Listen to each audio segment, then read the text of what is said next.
Pessoal, boa noite, bom dia, boa tarde para vocês que estão assistindo a gente aqui. Mais um episódio do podcast Reconectados. Bem-vindos! Vamos começar aqui hoje, falar de mais uma aula. Nossa aula está polêmica. Vamos falar da aula Darwin e seus bichinhos, que o pastor falou pra gente aqui no domingo, na nossa EBD, do Avivamento Bíblico. Quem não assistiu, assista. Tá maravilhosa, tá bom? E a gente trouxe aqui, né, esse tema para dizer que nós estamos na contramão do mundo. Trazer para vocês aí um entendimento muito maior desse assunto. Então, a maior dúvida que não quer calar. Eu com esse rostinho, vim do macaco? Não pode ser, não pode ser. Então, trouxe só fera hoje, tá bom, gente? Se prepara aí. A gente tá aqui com o Marcos. Vou apresentar o Marcos para vocês. Também aquele super moço. Trouxe aqui, ó. Um monte de coisa ele já fez na vida, vou contar para vocês. Ó, biólogo, especialista em fisiologia humana, é mestre em divindade e professor também, membro da Igreja Batista. No centro, em São Isso Paulo. Muito Obrigado bom. pelo Prazer, convite. viu, Marcos? Boa noite, bom dia, boa tarde, para quando você estiver vendo. É um prazer estar aqui com vocês. Prazer Bater é um nosso. papo sobre Darwin, sobre evolução, sobre design inteligente, né? Então, fiquem à vontade aí, a gente vai bater um papo legal É nesse hoje. tempo aí. E, claro, nosso maravilhoso pastor, pastor, Misael. Aí, Não vou apresentar, todo mundo já conhece, né, pastor? Pastor, seu currículo, meu Deus, dá 2 folhas, não quero falar. Mas quem conhece, o pastor está aqui pra gente também para ajudar a desvendar aí os mistérios. Amém? Então, vamos começar? Eu vim aqui para fazer bastante perguntas. Eita, não. Pastor, eu estou de ouvinte hoje, né? Anderson, não sei a gente vai você. perguntar. Pode A gente vai perguntar. aprender, né? Falar a verdade, a gente vai Aprender né? com os Porque mestres. a gente lê a Bíblia sempre fazendo perguntas ao texto. E quando a gente faz perguntas, às vezes o próprio texto responde, o contexto responde, às vezes não tem resposta. Né? E então, algumas das respostas eu creio que o Marcos vai dar para a gente hoje. É bom a gente falar disso logo no início, porque numa de suas cartas o apóstolo Pedro diz que nós devemos estar sempre preparados para dar a razão da nossa fé. Sim. A nossa fé pensa, a fé cristã pensa. Então, ao contrário do que muita gente na comunidade científica vai dizer, de que quem tem fé não pensa, quem tem fé faz um suicídio intelectual, a Bíblia nos convida a pensar. Quando a Bíblia diz que a fé é a firme convicção, convicção significa pensar e ter uma opinião sobre. Não é simplesmente dizer eu creio e ponto final. Não, nós somos alcançados pela graça de Deus, Deus muda o nosso coração e mantém o cérebro funcionando. Apesar de muitas vezes algumas pessoas não quererem pensar sobre as coisas, e aí a gente não vai ter fé, a gente vai ter fideísmo. Né? Porque só fé e a razão a gente deixa de lado, não pode acontecer. Então, como o Pedro falou, a gente está aqui para usar a nossa razão e tem que estar pronto para dar a razão da nossa fé a quem nos questionar, né? Então, que seja um tempo bom para nós aí, para a gente pensar essas coisas. Amém. Só nesse ponto, Marcos, porque também a fé que nós temos não é superstição. Exato. Uma diferença entre fé e superstição. Né? Até porque a ciência olha para nós, nos vê supersticiosos. Né? Até porque eles não entendem a nossa fé. A nossa fé ela tem embasamento tá? Em fatos bíblicos, o que nós cremos, até porque, ainda que não podemos provar todas as coisas, mas nós contamos com a fidelidade do autor. Com a veracidade do autor. E a inspiração de Deus, Inspiração de Deus. Exatamente. Então, se nós confiamos no autor, o que está dizendo é verdade. É lógico que isso não é nem sempre caminha junto com a ciência, no sentido de dar explicações lógicas. Mas a nossa fé não é uma superstição, não é um mito, não é uma mitologia. Exato. Não tem nada a ver, Exato, sabe? É baseado na palavra do Deus da verdade. E é interessante isso, porque tem um pedaço de papel com a minha foto, o meu nome, o nome do meu pai, da minha mãe, e todo mundo acredita que aquilo ali é a minha identidade. E a gente tem documentos escritos, Antigo e Novo Testamento, cópias e mais cópias, milhares de cópias em que as coisas estão preservadas. A gente tem em torno de 5% de diferença entre essas mais de 25 mil cópias só do Novo Testamento. E 5% de diferença. Mas não é crível porque é Bíblia, porque é milagre, porque é isso, porque é aquilo, né? Então, a gente está aqui mesmo para fazer as pessoas pensarem e que isso aqui chegue para as pessoas que não conhecem a Cristo, né? Sejam alcançadas. Eu já queria fazer uma pergunta já. Vamos lá, por favor. Já vou direto. Olá. Tem mais evidências na palavra, na Bíblia, do que a ciência? Do que tudo que foi feito? Evidências para quê? Essa é a primeira pergunta. Porque, assim, se a gente está andando numa floresta e a gente encontra a pegada de um animal, aquilo é uma evidência de que em algum momento um animal pesado passou por ali, era barro e a pegada dele ficou lá. Depois de muito tempo, aquela lama, aquele barro resseca, fica duro e eu tenho todo o caminho daquele animal ali. Isso é a evidência. O ponto é como eu vou interpretar essa evidência. É esse o ponto.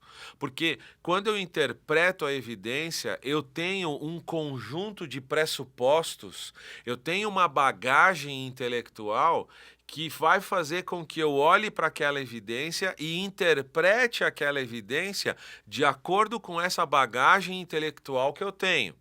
Para usar uma linguagem mais técnica, eu vou usar a minha cosmovisão, a minha visão de mundo para interpretar aquela evidência. Se eu sou um paleontólogo naturalista, ou seja, eu parto do pressuposto que tudo que existe é só do ponto de vista da natureza, eu vou interpretar de uma certa forma. Agora, se eu tenho uma outra cosmovisão, aquela mesma evidência vai ser interpretada de uma outra forma. A gente pode citar aqui vários exemplos.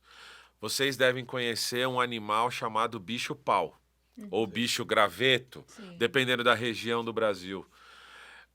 Ele tem esse nome porque ele se parece com um graveto. Um evolucionista vai dizer que há milhares de anos atrás existia um animal que começou a passar por várias mudanças até que ele ficou desse jeito. E, portanto, hoje ele consegue se camuflar muito bem no ambiente. Um cientista que não é materialista, um cientista que não é darwinista, um cientista que acredita que as coisas foram criadas por um ser inteligente, vai dizer que o bicho-pau é daquele jeito, porque de modo inteligente aquele animal foi criado dessa forma. E, portanto, esse animal consegue se camuflar muito bem no ambiente em função dele ter sido moldado, né, ter sido criado daquela forma. Então, a evidência existe para todos nós.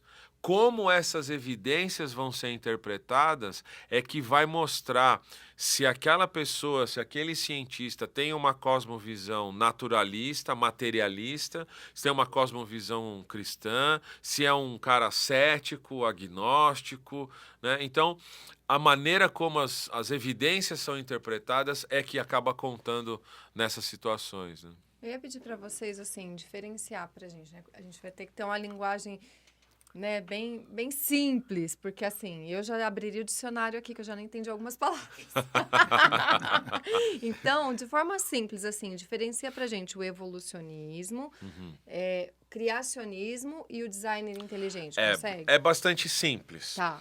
A teoria da evolução é aquela teoria famosa do Charles Darwin, e ele publicou um livro explicando essa teoria. E, em linhas gerais, o evolucionismo diz que a diversidade dos seres vivos surgiu de maneira natural, espontânea, a partir de mutações que ocorriam no código genético dos animais. É daí que eu vim do macaco. O Darwin nunca disse que o ser humano veio do macaco. Mas de outras espécies que foram evoluindo, é isso? A teoria da evolução diz que havia um ancestral comum com características parecidas com as dos humanos e com as dos chimpanzés, dos orangotangos e dos gorilas. E à medida que esse ancestral comum se reproduzia, mutações genéticas aconteciam nos descendentes. De tal maneira que, ao longo de milhares de anos, lenta e sucessivamente, essas mutações se acumularam a ponto de criar novas espécies de seres vivos. E aqueles seres vivos mais aptos conseguiam sobreviver e conseguiam se reproduzir. Aqueles seres menos aptos morriam ao longo da existência e não se reproduziam. E a gente sabe que eles existiram por causa dos fósseis. Uma perguntinha leiga. Vamos lá. Então, esse evolucionismo, ele parou de acontecer? Não. Tá. A proposta evolucionista diz que a evolução continua acontecendo até hoje. É um processo que não para, porque as mutações sempre acontecem com os seres vivos. Então, um dos exemplos que os evolucionistas dão. Meus avós não tiveram nenhum problema com o dente do siso deles.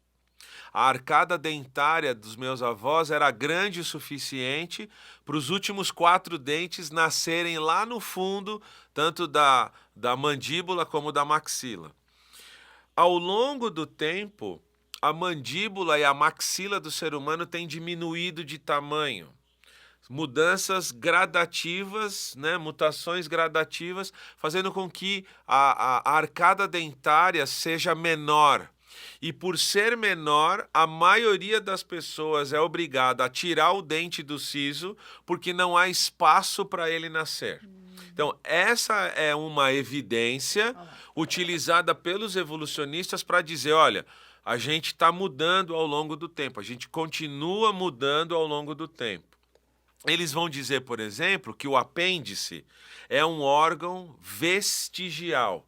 É um vestígio de um órgão que para outros mamíferos tinha uma função. Hoje, para nós, não tem função nenhuma. O que é um engano, porque as evidências mostram que o apêndice trabalha muito no sistema de defesa do nosso corpo.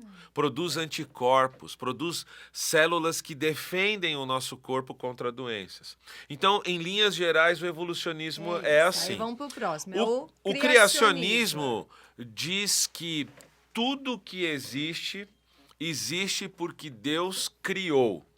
O criacionismo assume que o Deus revelado nas Sagradas Escrituras é o Criador de tudo o que existe. E tudo o que existe, existe da maneira como Deus criou. Os seres vivos podem sofrer mutações, podem sofrer adaptações, pode um animal nascer com uma pata um pouco maior, uma musculatura mais encorpada, e ele sobrevive, e essa característica é passada para os descendentes. Né? Essa semana, inclusive, eu estava dando aula para os meus alunos e falei do Procurando Nemo, do desenho. Nesse desenho, o Nemo tem uma nadadeira menor que a outra. No mundo natural, não no desenho, mas na natureza, esses animais que sofrem essas mutações podem ter sérios problemas para a sobrevivência. Então, dentro da proposta evolucionista, eles são menos aptos. O criacionismo diz que Deus criou todos os seres vivos. E o que acontece a partir disso é em função do código genético que Deus criou. O design inteligente também assume que tudo o que existe, existe por um designer que é inteligente. Mas existem muitos proponentes do design que não são cristãos evangélicos, por exemplo. Existem muitos do hinduísmo que também aderem ao design inteligente. Só que no hinduísmo não existe um único Deus criador. O hinduísmo tem muitos deuses. Existem proponentes do design que são do budismo, por exemplo, e não vão assumir que é o Deus nas Sagradas Escrituras que é o criador de todas as coisas. Eu, como cristão, vou assumir que o Deus revelado nas Sagradas Escrituras é o designer que criou tudo o que existe. Mas existem muitos proponentes da teoria do design inteligente que não são exclusivamente cristãos evangélicos, né? Eles podem ter várias outras religiões e há ainda proponentes do design que são relativamente céticos. Eles veem sinais de inteligência na natureza, mas não assumem que é o Deus revelado nas Escrituras, porque não creem no Deus revelado nas Escrituras. Mas eles assumem que tem um criador. Assumem que tem uma mente criadora inteligente. Só não fala o nome. Porque não receberam fé, não receberam a graça de Jesus para acreditar na palavra de Deus como revelada, etc, etc. Mas eles dizem que há um criador. Quem é esse criador? Eu não sei. Mas tem alguma coisa aí. Mas tem sinais de inteligência. No universo, nos seres vivos, tem sinais claros de inteligência. Por exemplo, a atmosfera da Terra possui em torno de 21% de oxigênio. Oxigênio é um gás que mantém a chama acesa, né? A gente chama isso de gás comburente. Se houvesse 22% de oxigênio na nossa atmosfera, haveriam combustões, queimas espontâneas. Ia ser muito difícil controlar, porque o oxigênio é o que mantém a chama acesa. É tudo muito perfeito, né? E é muito precisa. Detalhada, né? Existem 120 parâmetros do que a gente chama de ajuste fino do universo. Então, a velocidade de rotação da Terra, a velocidade da translação, a posição inclinada do eixo da Terra, a quantidade de oxigênio, a quantidade de luz que entra no hemisfério norte, no hemisfério sul, as estações do ano. Existem 120 condicionantes para que a vida sobreviva nesse planeta. E o ajuste é muito fino. Muito difícil dizer que isso veio de uma explosão, né? Existe um livro muito interessante chamado Não Tenho Fé Suficiente para Ser Ateu. É um livro do Norman Geisler e do Frank Turek, da editora Vida. Esse título é muito interessante, né? Não tenho fé suficiente para ser ateu. A gente vê tantos sinais de inteligência na natureza. Muitas evidências. E essas evidências são tão claras do ponto de vista de uma inteligência, de um design feito exatamente para aquilo que fica realmente difícil argumentar contra. Muito difícil, muito difícil.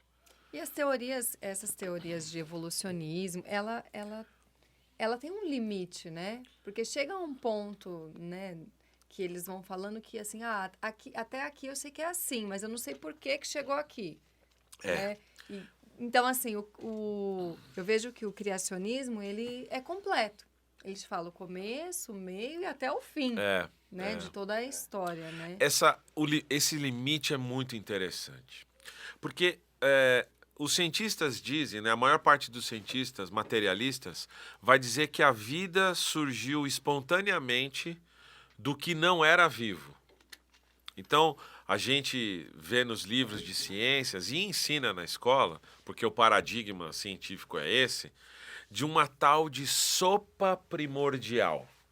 Essa sopa primordial era com uma temperatura muito alta, uma atmosfera muito complicada para qualquer tipo de ser vivo, tinha milhares de substâncias químicas e essas substâncias químicas foram se ajustando, se arrumando, até que, de repente, surgiu uma célula e essa célula começou a se reproduzir.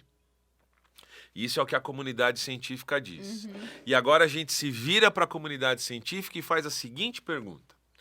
Senhor cientista, qual é o experimento que já foi realizado que evidencia, olha a questão das evidências de novo, que evidencia que um conjunto de substâncias químicas sem vida oferece a vida?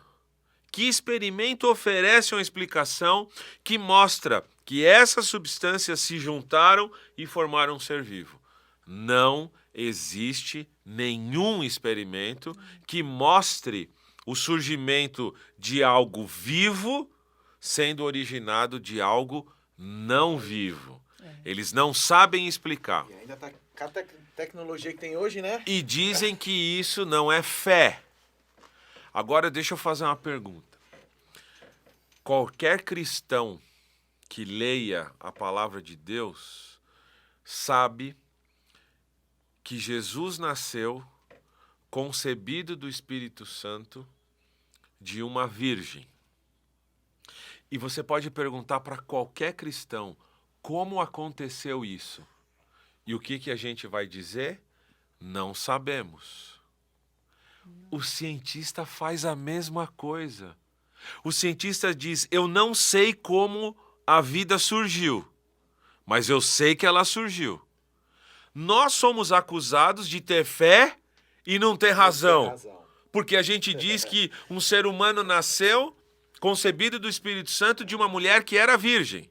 Como isso acontece? Eu não sei, mas eu sei que aconteceu. Nos viramos para o cientista e fala, cientista, como aconteceu isso? Eu não sei, mas eu sei que aconteceu. Não é fé? É fé. Mas eles não têm coragem de assumir. É assim que a comunidade científica pensa as coisas. Então, aquela sopa primordial, escaldante, tóxica, ácida, sem oxigênio, originou um ser vivo. Como? Ninguém sabe. Mas toda a comunidade científica, a maior parte da comunidade científica diz isso. Eu queria só voltar à questão do Charles Darwin. Sim, Charles Darwin, nosso amigo. Então, o Darwin lançou um livro que foi realmente, né, um impacto na comunidade científica, também religiosa da época, tal jornalismo, todo mundo, porque ele lançou um livro propondo a origem das espécies. Isso. E quando a gente vai estudar, eu estudei bem pouco, né, não sou profundo em Darwin, mas um pouquinho eu pude entender que, na verdade, ele fala da origem das espécies a partir de outras espécies, que aquelas menos aptas que foram morrendo, sobreviveram as mais aptas. A pergunta ainda que tem que fazer para o Charles Darwin, que não está aqui, seria o seguinte, ele pega várias espécies que ele diz que depois foram se adaptando e evoluindo, e a pergunta seria a seguinte, e de onde surgiram aquelas outras espécies antes delas evoluírem, antes de se adaptar? Qual a origem delas? Isso ele não explica, né? Ele não explica porque a teoria da evolução não se propõe a explicar a origem da vida. Ah, tá. A teoria da evolução se propõe a explicar apenas a diversidade dos seres vivos. Entendi. Como o ser vivo surgiu, a teoria da evolução não explica. Justamente porque o Darwin não tinha elementos para explicar a origem da vida. Ele só podia explicar a origem das espécies do que já existia, do que já era estudado. E a partir disso é que ele faz toda a proposição dele, né? Então a teoria da evolução não discute a origem da vida. É a partir da primeira célula viva, aí as coisas começam a evoluir, aí os seres começam a evoluir. A partir daí eu vou estudar o código genético, eu vou estudar a reprodução, eu vou estudar o modo de vida, eu vou estudar o ambiente, e aí o Darwin vai fazer a proposição dele com a seleção natural, com as mudanças e tudo mais, né? Outra pergunta que eu queria fazer é sobre a datação, né? A data. Então, assim, de acordo com a Bíblia, a criação do mundo aconteceu há milhares de anos. E, de acordo com o evolucionismo, o mundo já tem 4,5 bilhões de anos. Então, como explicar, assim, essa diferença? Né? Esse é um ponto bastante importante que mesmo dentro dos proponentes do design inteligente, não existe um consenso que está fechado com relação a isso. Vamos imaginar o seguinte. Vamos imaginar que a gente viu Deus criando Adão e Eva. Só uma imaginação, tá? A gente viu Adão sendo formado e viu Adão andando. E no dia seguinte a gente encontrou Adão lá na esquina do Tigre com o Eufrates. Ele estava andando ali, né? Encontramos Adão ali com o barquinho dele e tal, navegando ali no Tigre com o Eufrates. Ô Adão, tudo bem? Ah, tudo bem, Marcos. O que você está fazendo aqui? Pô, eu estava aqui, Adão. Poxa vida, ontem você não estava aqui, hoje você está aqui, né? Pois é, tem um dia de vida. Ô, Adão, mas você é adulto já? Você parece que tem 40 anos de idade. O que essa pequena historinha quer dizer? Quando Adão e Eva foram criados, ao que tudo indica, isso não está no texto bíblico, é uma inferência que a gente faz, porque eles tinham aptidão para trabalhar, eles tinham aptidão para se reproduzir, eles tinham inteligência, porque conversavam com Deus na viração do dia. Então, tudo nos leva a crer que Adão e Eva foram criados adultos. 30, 40, isso não importa. Só um detalhe, pastor. Na genealogia, quando fala a idade de Adão, ele morreu, se não me engano, mostra que ele morreu com 930 anos. Isso. Tá. Só que quando você vai fazer as contas, só dá 900. Então, ele provavelmente nasceu com 30 anos. Pode ser, então, é isso aí, né? Então, então veja. um vai complementando o outro, gente. É assim. Se Adão foi criado adulto, Com certeza, se Adão com foi certeza. criado maduro, é razoável que a gente conclua, de novo, isso não está no texto bíblico, é uma inferência. É natural que a gente conclua que as rochas também foram criadas adultas, que as pedras, o solo, foram criados adultos, que as árvores que foram criadas não foram criadas como mudas pequenininhas, porque essas árvores já davam frutos que serviam de alimento para os nossos primeiros pais. E é razoável também que a gente pense que Sol, Lua, todas as galáxias, todos os planetas também foram criados maduros e adultos. Portanto, eu vejo Adão com um dia de criação, mas eu estou vendo um homem adulto ali, como se já tivesse 30, 40 anos de idade. Quando eu olho para uma rocha e vou estudar a rocha, eu vejo que essa rocha tem uma idade de um ambiente velho, de um ambiente maduro e tudo mais. Mas isso ainda não é um consenso nos proponentes do design inteligente, porque o texto bíblico é resumido nessas genealogias, em certa medida, além do fato de que o texto do Gênesis, a palavra para dia, Yom, realmente pode significar pelo menos 4 tipos de dias diferentes. Eu sou bastante literalista. Então, quando eu leio o texto do Gênesis, para mim ali, manhã e tarde significa 24 horas. Para mim, são 6 dias de 24 horas. Só uma curiosidade, é tarde de manhã, viu? Tarde de manhã, manhã e tarde, tarde de manhã. Obrigado, pastor. Porque eu não sei, tá lá Obrigado, escrito. é verdade. E foi tarde de manhã. É porque o judeu conta o dia a partir do pôr do sol, né? Pode ser, no pôr do sol, ele o dia já aprendeu aí. acabou. Para nós, o dia começa quando o sol nasce, né? Eu tô com isso na cabeça. Vamos lá. Então, mas tem muita gente séria, tem muito cristão sério, tem muito professor de ciência sério, honesto, intelectualmente honesto com a Bíblia, que entende que o mundo pode ter mais anos do que a cronologia bíblica mostra. Como o pastor Misael trouxe aqui, pode haver na contagem de anos pode haver alguma diferenciação ali, né? Por exemplo, o povo ficou cativo no Egito 400 ou 430 anos? Tem aí também alguma discussão com relação a isso, né?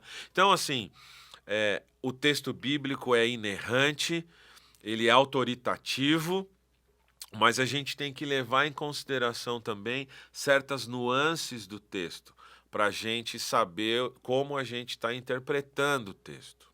Me permita dar mais um exemplo, não quero monopolizar a conversa, mas lá no livro de Josué, a gente lê que Josué orou e o sol parou.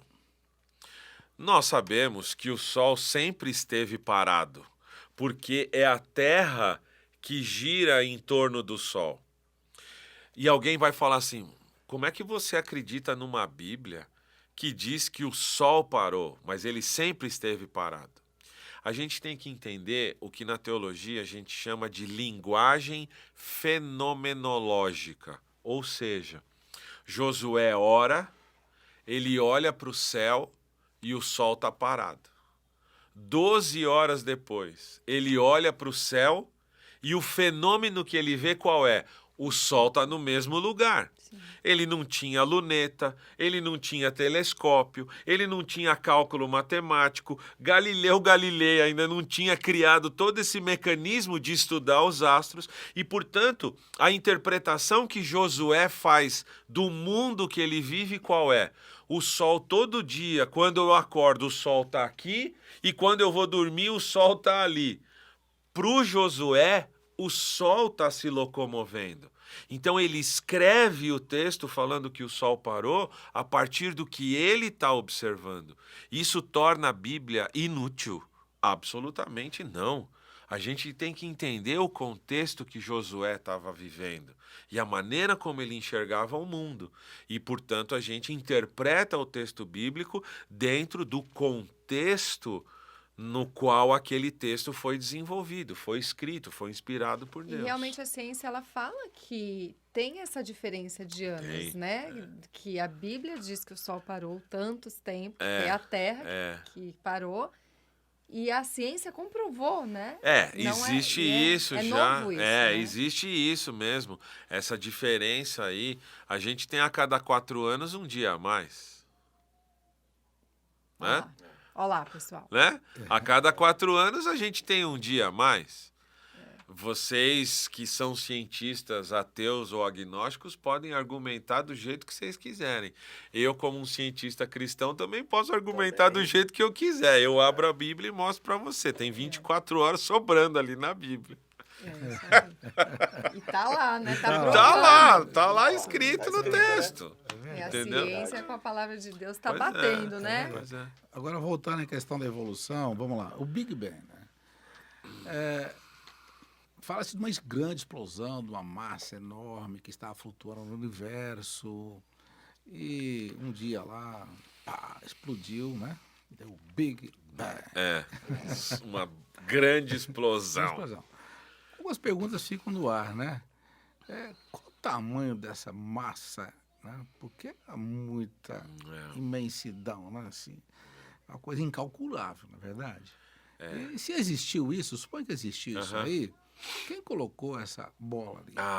Essa é uma pergunta muito boa. Quem é a causa primeira de todas as coisas? A explosão é um efeito. É um efeito, exato. Quem causou essa explosão? Essa é uma boa pergunta. Quem botou a dinamite ali? Que carga de dinamite é essa? Vamos pensar um pouquinho nisso, pastor, que essa pergunta é muito boa.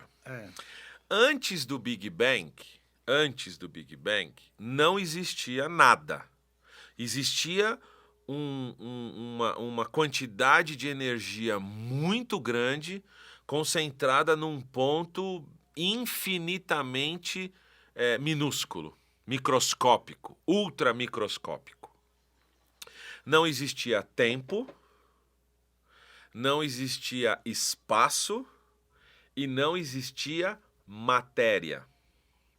Quando a proposta do Big Bang foi criada, isso foi um tiro no pé da comunidade científica. Por quê? Porque se o cientista assume que o universo teve um começo a partir do Big Bang, a próxima pergunta é inevitável. Quem deu o start para esse começo? Vamos pensar nessas três coisas, as três dimensões do universo: tempo, espaço e matéria. Se não existia tempo e o tempo passou a existir depois do Big Bang, quem iniciou o Big Bang tem que estar fora do tempo. Opa! Já deu um bug Tem que aqui. estar fora do tempo. Se ele está fora do tempo, ele é infinito. Ele é eterno. Porque ele não pode estar preso ao tempo. Sim. Se antes do Big Bang não existia matéria, quem deu o start para o Big Bang não pode ser um ser material. Tem que ser um ser sem matéria. Ou seja, ele tem que ser um ser espiritual. São três: tempo, matéria e espaço. Se antes do Big Bang não existia espaço, quem iniciou o Big Bang necessariamente está fora do espaço. Ele é onipresente. Ele não depende do espaço para existir, ele não depende da matéria para existir, ele não depende do tempo para existir. Quem é que atende estas três prerrogativas? Tiro no pé.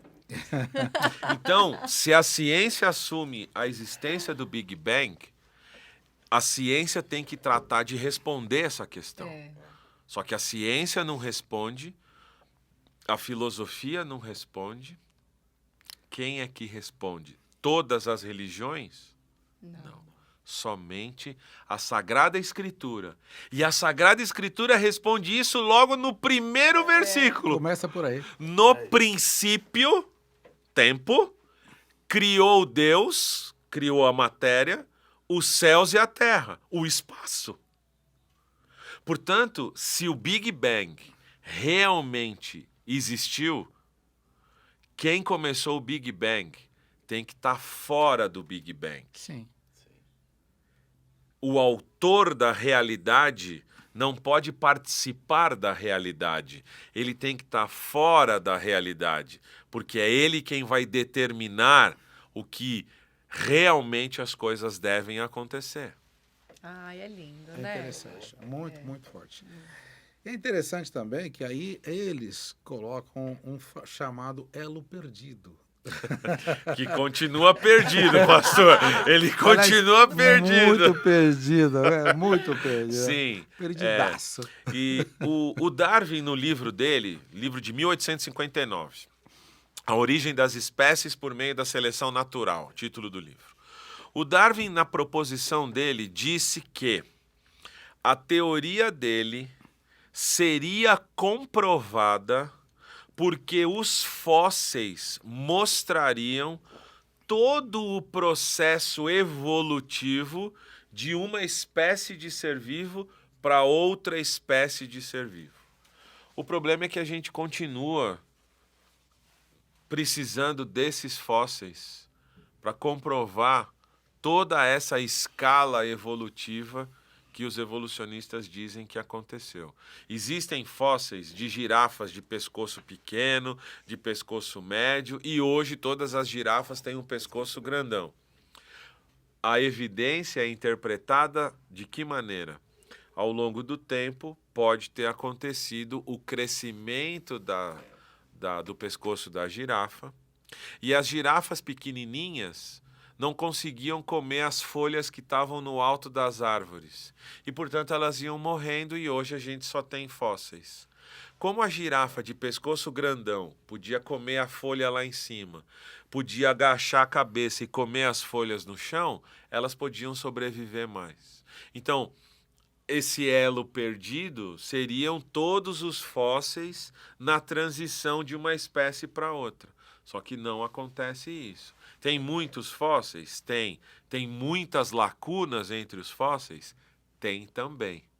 Mas para o evolucionista não tem problema, porque ele faz a teoria dele mesmo faltando esses elos perdidos. E quando a gente questiona, o que a gente escuta? Ah, você é cristão, você não pode questionar isso. Você não pode nem falar. Mas eu não estou usando a Bíblia. Eu quero usar a ciência. Vamos discutir ciência? Ah, mas você é crente, você é fundamentalista, você acredita num livro, você acredita na história de Adão e Eva. Você acredita que um homem ficou 40 dias sem comer? Isso é impossível. E aí o debate não acontece.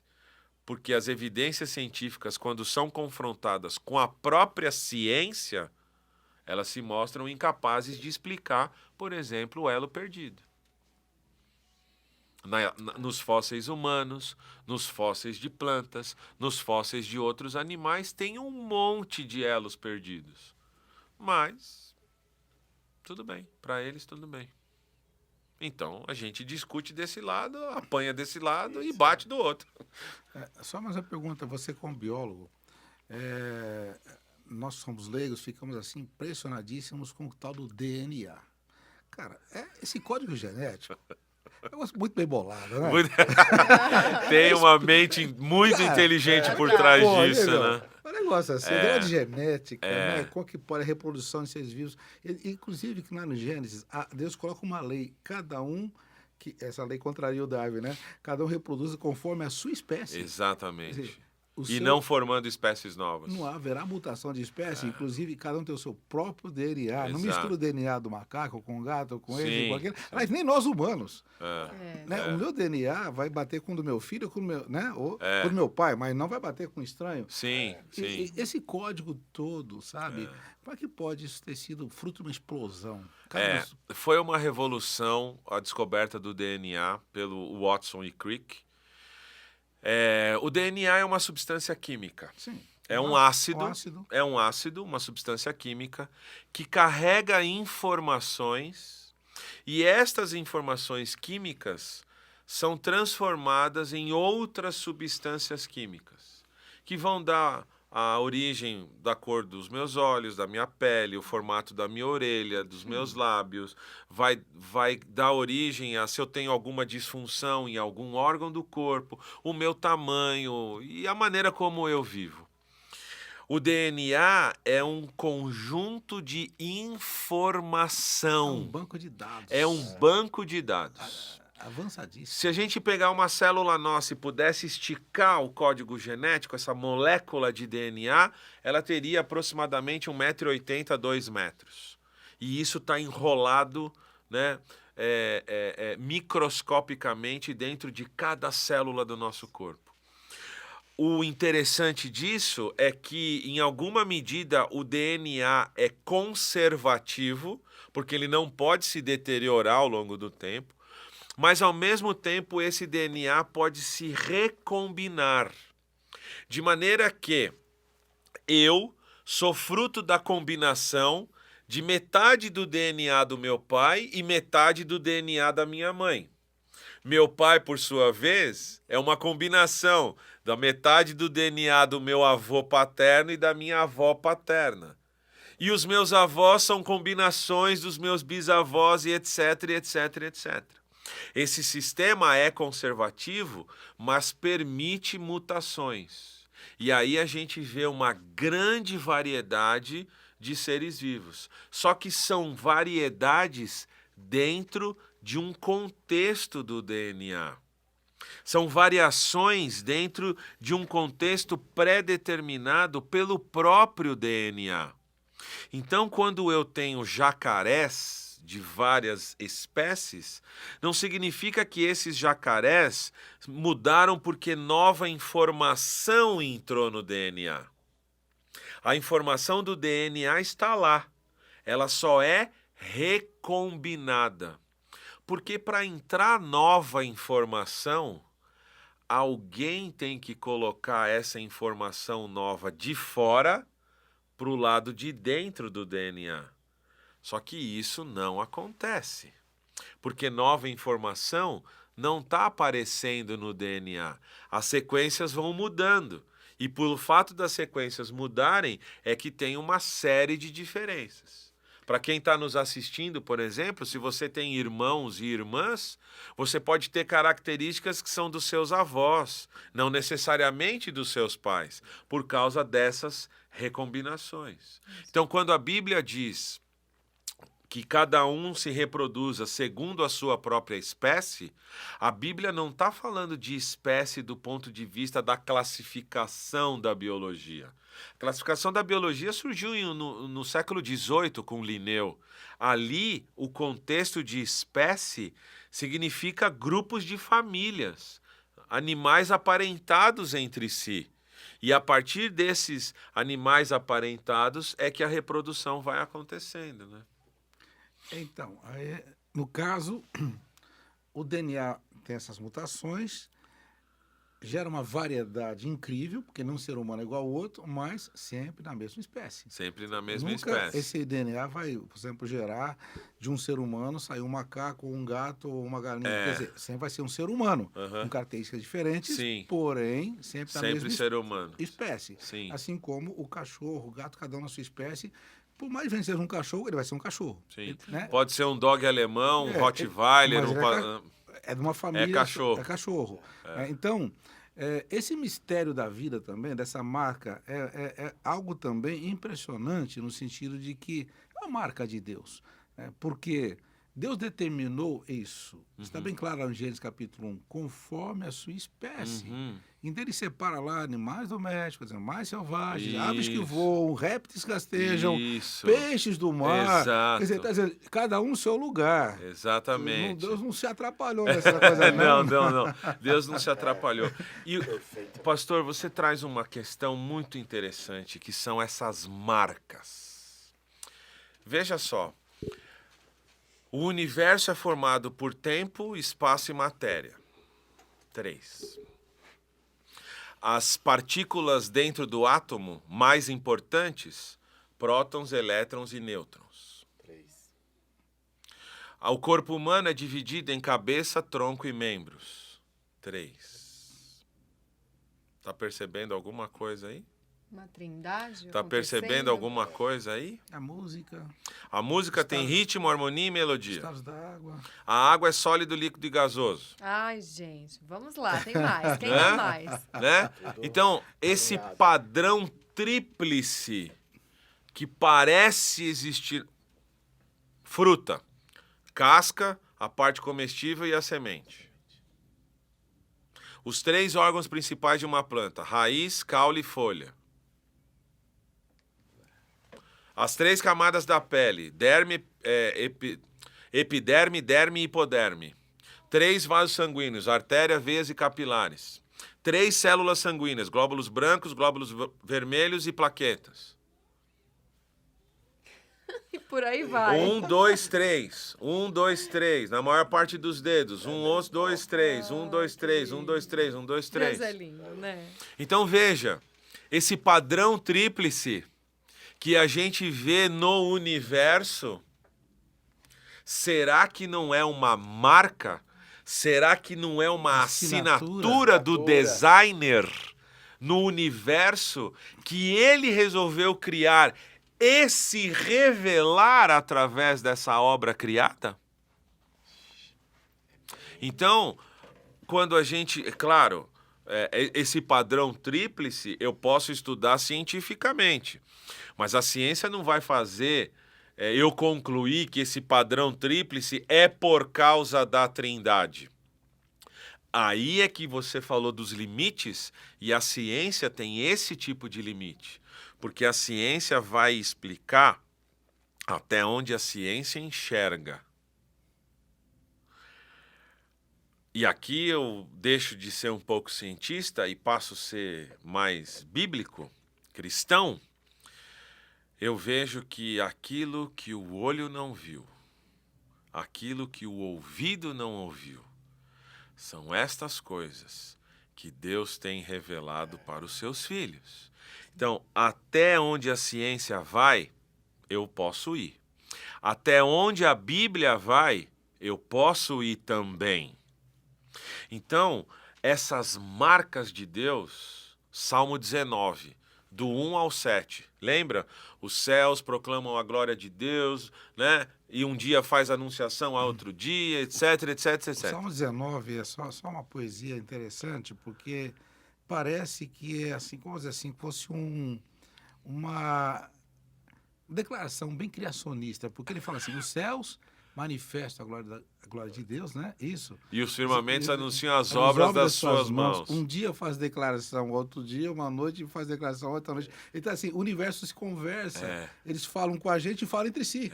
Né? E o detalhe do Salmo 19 é que a partir do versículo 7, o que está escrito?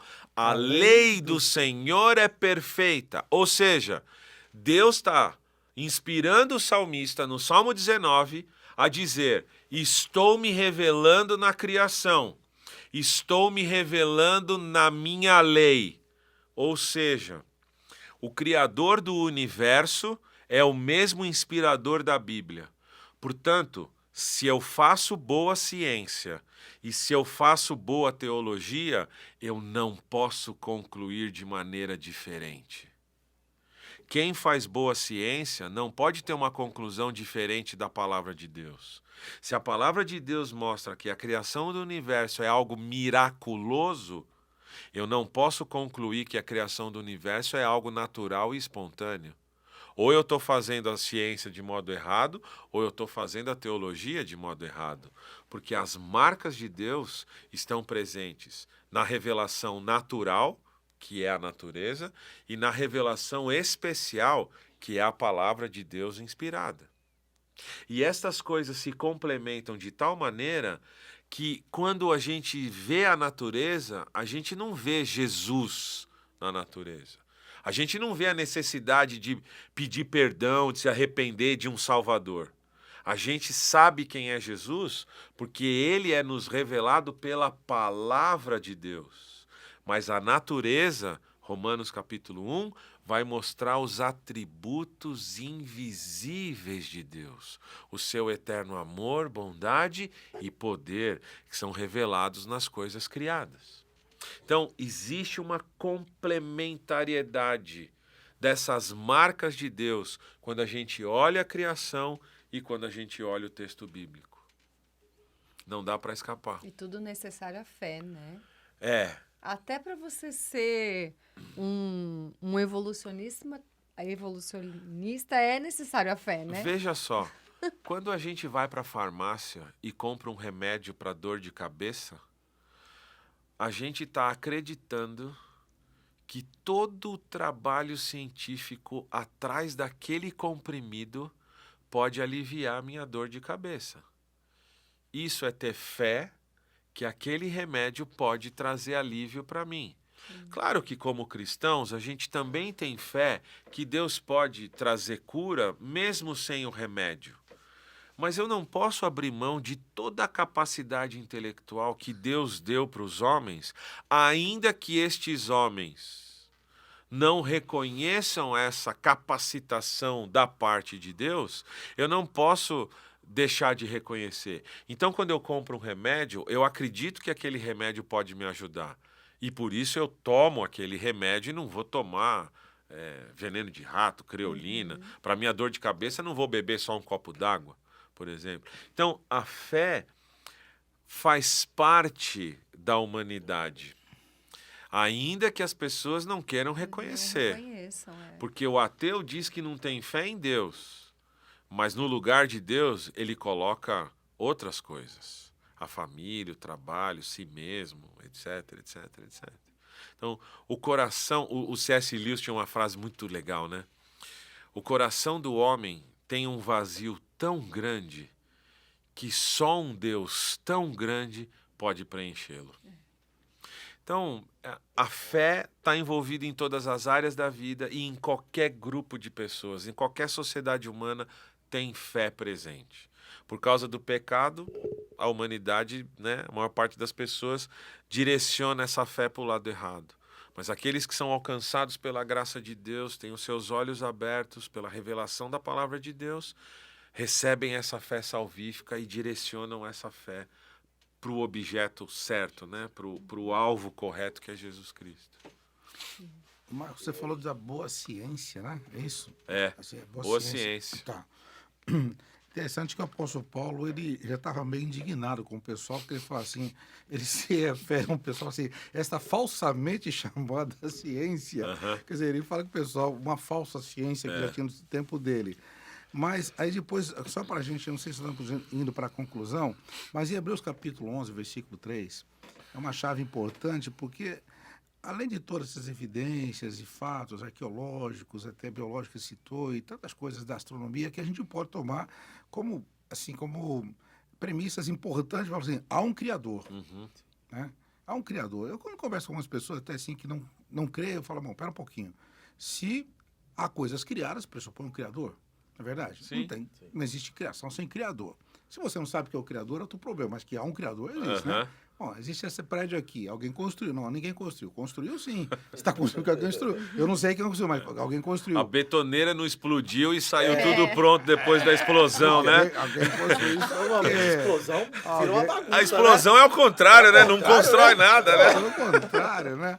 Então, aí, quando Hebreus capítulo 11, versículo 3, diz, então, pela fé entendemos que os mundos foram criados pela palavra de Deus, né? Então, essa palavra, os mundos, é interessante ali, né? Porque dá uma ideia do cosmos nas suas muitas, assim, na amplitude que eu creio que você pode explicar melhor. Mas aí, ele fala assim, de maneira que o que é visível veio do que é invisível. Isso. Tá? Então, tudo que nós vemos veio do que nós não vemos. Né? Isso, de uma certa maneira, dá um paralelo aí, ou pelo menos, ou tem uma relação com a própria teoria atômica, no sentido que o átomo, que é invisível, na verdade, é a base da matéria. Sim, não é isso? Exatamente. Então, tudo que você vê, se você for lá achavam que era até indivisível, lembra? O átomo é a parte indivisível da matéria. Inclusive a palavra átomo significa isso, né? E depois descobriram que existem partículas muito menores. É divisível, né? Dividiram o indivisível. Exatamente. Mas assim, então, será que lá em Hebreus não está dizendo exatamente isso? Olha, o átomo, quer dizer, veio do átomo. Deus pegou algo invisível para fazer visível, algo visível. Então, nós temos em Hebreus capítulo 11, versículo 3, uma base para a nossa fé. Porque, aliás, o texto fala da fé. Pela fé entendemos. Isso. Como você pode entender? Pela razão? Não, pela fé. Até porque é muito amplo demais, é complexo demais para você explicar. Na razão. Você, como cientista, você, como estudioso, vai encontrar evidências que colocam em xeque o Big Bang, a evolução, etc. Mas não dá para explicar tudo. Vai ter que entrar a fé, na verdade. Sim, lógico. É essa limitação da ciência que a gente comentou. Exatamente. Aí, dá para se questionar a ciência, é possível se questionar, mas como você... Não basta questionar, você tem que ter uma explicação. A nossa explicação nós cremos, é pela fé. O escritor diz, pela fé entendemos. Isso. Não diz pela fé cremos, pela fé entendemos. Então, nós... É a fé que pensa, como você dizendo. Isso. Se entendemos que a fé pensa, a fé é inteligente, a fé conclui. Não é possível eu ter vindo de uma explosão, eu ter vindo de um protozoário que saiu do mar. Sim. Não tem propósito. Sim. O chimpa não é nosso primo. Né? O chimpa não é nosso primo. Não, não é. Não é. É muito interessante isso, pastor. Certamente... O autor da carta aos Hebreus, ele não estava pensando no átomo nesse momento. Sim. Eu acredito que não, porque aquele contexto todo não falava de átomo. É que nós fazemos uma relação. A gente faz uma relação, sim, exatamente. A gente faz um paralelo. Mas é isso mesmo. A ciência tenta explicar aquilo que ela consegue ver. A ciência explica aquilo que ela consegue experimentar lá no laboratório. O que a ciência não explica, ela não explica porque ela não consegue experimentar, ela não consegue provar. Mas essa é uma palavra importante também, provar. E aí volta naquela questão das evidências. Eu não tenho provas de que a vida surgiu do que não existe, do que não tinha vida. Mas mesmo assim, eu afirmo, porque eu quero acreditar que foi desta maneira.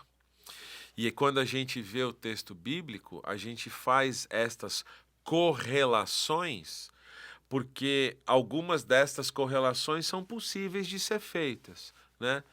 Mas o texto bíblico, e aqui é um ponto importante, o texto bíblico está e estará sempre acima de qualquer tipo de explicação científica. Por quê? Porque toda a verdade emana de Jesus Cristo, nosso Senhor e Salvador. Antibióticos são substâncias químicas que, se utilizadas corretamente, matam bactérias. Isso é uma verdade? É uma verdade. É uma verdade bíblica? Não é, mas não importa. Toda a verdade só tem uma fonte. E essa fonte é Jesus Cristo. Portanto, a gente pode fazer certas correlações, porque é o próprio Jesus que diz: eu sou o caminho, a verdade e a vida. Portanto, qualquer afirmação que se faça na filosofia, na ciência, na política, na economia, nas ciências sociais, qualquer verdade emana da única verdade que existe, que é Jesus Cristo. Portanto, no campo da ciência, toda a glória também precisa ser dada somente a Jesus Cristo. Porque ele é o criador de tudo que existe e Paulo vai nos ensinar que ele é o reconciliador do mundo. E, portanto, o pecado destrói a relação do ser humano com o universo. Essa relação do ser humano com o universo, do ser humano com outro ser humano, a relação do ser humano com Deus só é reconstruída por causa do ministério de Jesus Cristo e, portanto, se eu não tenho a vida de Jesus Cristo naquilo que eu faço, eu estou fazendo má ciência. Se eu não tenho o ministério de Jesus Cristo na minha vida, eu não vou ser um bom marido. Eu não vou ser um bom professor. Se eu não tenho o paradigma de Jesus Cristo na minha vida, eu não vou ser um bom administrador, eu não vou ser um bom médico, eu não vou ser um bom advogado, eu não vou ser um bom bombeiro, eu não vou ser um bom policial. Se eu não tenho o paradigma de Jesus Cristo na minha vida, eu não vou ser um bom cientista. E a minha ciência vai ficar manca. Vai faltar uma parte na minha ciência. Mas eu não preciso, eu não vou para o laboratório para provar a existência de Deus. Eu vou para o laboratório para tentar entender como Deus fez as coisas. A convicção de que Deus existe não nasce no laboratório. Nasce aqui, através da regeneração, do novo nascimento, da fé, do arrependimento, da revelação da palavra de Deus, etc, etc, etc. Então, a gente corre o risco de fazer uma má ciência se a gente não tem o paradigma de Jesus Cristo, que é nosso mestre, que é nosso Senhor, que é nosso Salvador e tudo mais. Sim. Então, não existe intermediário entre Deus e os homens a não ser Jesus Cristo. E se ele não está entre eu e Deus, se ele não está entre eu e você, se ele não está entre eu e a criação, eu não tenho como viver uma vida correta, justa e santa. Porque é Ele que corrige, é Ele que santifica a vida da gente em todas as nossas dimensões. Muito bom. Saímos da ciência, né? Fomos para teologia, né, pastor? Entrei na tua área aí, pastor. Me perdoa aí, viu? Pastor, se tivesse vindo um cientista que não acredita na palavra hoje... Podia fazer apelo já. Fazer um apelo aqui. Eu não sei o que aconteceu. Mas olha, nós estávamos em Gênesis, veio para em Hebreus capítulo 11. Sim. E agora eu queria só já falar para Apocalipse, tá bom? Vamos lá. Vamos lá. Mas sem chegar no livro de Apocalipse, nós falando do apocalíptico. Porque quando Pedro fala do final dessa era aqui, ele diz que haverá no futuro novos céus e nova terra. Mas antes disso, ele fala que o que vai acontecer aqui, ele diz que essa terra que está reservada para o fogo, e ele usa uma expressão interessante lá na 2 Pedro, ele fala assim, que vai acontecer aqui como se fosse uma explosão, ele fala assim, e os elementos abrasados se fundirão. Exato. Ele fala de uma fusão. Você que é cientista, mas enfim, negócio de fusão atômica, meu filho.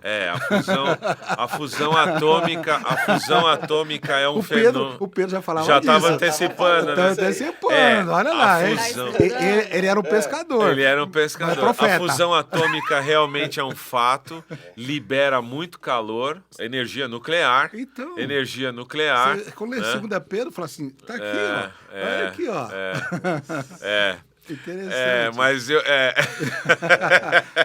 Em Lucas, capítulo, acho que 22, 23, Jesus fala no sermão profético, ele diz assim, e os poderes da terra serão abalados, falando sobre esse final dessa era aqui. Eu vi um comentário, que eu não fui pescar no grego, mas parece que é assim, os poderes do urânio serão abalados. Não conheço o texto lá no grego, mas olha, pastor. A palavra urânio não tinha quando trazia a Bíblia, colocava coisas É interessante também, porque se tem urânio... urânio é um elemento químico que foi descoberto muito tempo depois do texto bíblico ter sido escrito. Então, mas alguma coisa que tinha a ver com isso. Então, só para a gente ver que talvez nas interpretações, nas várias versões bíblicas, não existia um termo mais atual para se colocar, que depois foi se pensar que podia ser esse aí. Entendi. Mas é só para a gente ver que também... A Bíblia fala da origem, também fala do final dessa fase, dessa terra que foi criada e que tem um tempo, já assim, tem um prazo de validade. E que está acabando. E o prazo de validade termina com essa nova criação de Deus, né? No início lá do Gênesis, Deus cria um jardim, o ser humano se rebela contra Deus, vai embora do jardim e é obrigado a criar a cidade. Depois do contexto do pecado. E lá no Apocalipse, o que vai acontecer? Deus não cria um novo jardim. Deus redime a cidade que o homem criou dentro do pecado, e essa nova Jerusalém, essa nova cidade é redimida por Deus, é redimida por Jesus Cristo. Então aquilo que o homem criou, saindo do jardim como fruto do pecado, Deus vai fazer, agora eu vou fazer a cidade perfeita. É assim que se faz uma cidade. E desce do céu, ataviada, perfeita, o novo céu e a nova terra. E no centro da praça está a árvore da vida. E aí nós vamos poder se alimentar, não podemos nos alimentar dela, porque agora nós não vamos ter mais possibilidade de pecar, né? Estava lá do Éden, estará no futuro. Então, saindo do Éden, vamos até a Nova Jerusalém. Imagina se Adão e Eva, pecadores, comessem da árvore da vida. A perpetuação do pecado ia estar aí. Não tinha mais remissão, não tinha remissão. Pronto. Por isso que Deus é obrigado, quer dizer, Deus não é obrigado, o homem é obrigado a sair do jardim a providência por causa Deus. Da providência divina. Sim. Então, já fui de novo para a teologia, pastor. Entrei na tua área, pastor. Perdão. Bem-vindo aqui. É pura fé, né? Mas exato. Tá bom, Marcos, agradecemos sua participação maravilhosa, tá? Obrigado, pastor. Aqui o casal aqui, o Anderson e Tayla. Não, eu estou impactada aqui só no silêncio. Eu falei muito difícil, Tayla. Você conseguiu entender? Não, eu estou aqui, na então, verdade. Tá bom. Eu troquei miúdos, foi muito bom, tranquilo. Que bom. Tranquilo. Estou calada. Não, e eu quero ajudar, tá bom? Eu aprendi que... Quem veio primeiro? O ovo ou a galinha? A galinha. Aprendi. Porque era todo mundo maduro. Toma, a galinha veio primeiro. É isso aí. Não poderia ter vindo como pintinho. Deixa eu ajudar. Falar alguma coisa. Isso mesmo. Você vê como que é uma coisa interessante, né? Tudo, a gente fala, e tudo volta para a palavra, né? E tudo volta pro Criador, eu né? não tenho como ser diferente. Jesus é o centro da narrativa bíblica. Não é o homem o centro da narrativa bíblica. É Cristo o centro da narrativa bíblica. Todas as coisas convergem para Ele, né? Na plenitude dos tempos, etc, etc, etc. Então, como tudo converge para Jesus, eu não posso pensar de maneira diferente. A ciência que eu faço glorifica Jesus. Quer dizer, eu não uso o laboratório como igreja. Eu não estou lá cultuando a Deus no laboratório. Sim. Eu estou servindo a Deus como cristão que testemunha do amor de Jesus Cristo. Então não pode ser diferente, Anderson. O paradigma é Jesus, né? E está tudo orbitando em volta dele, né? Minha profissão, minha vida, minha família, meu ministério, tudo, né? Amém. Marcos, obrigada, viu? Obrigado pelo convite, Tayla. Pastor, obrigada pela sua participação. Que é a gente está muito feliz, gente. Hoje aprendemos, hein? Hoje aprendemos. Muita coisa boa. Aprenderam aí também? Então, pessoal, a gente vai encerrar. Agradecer aí vocês também que estão assistindo.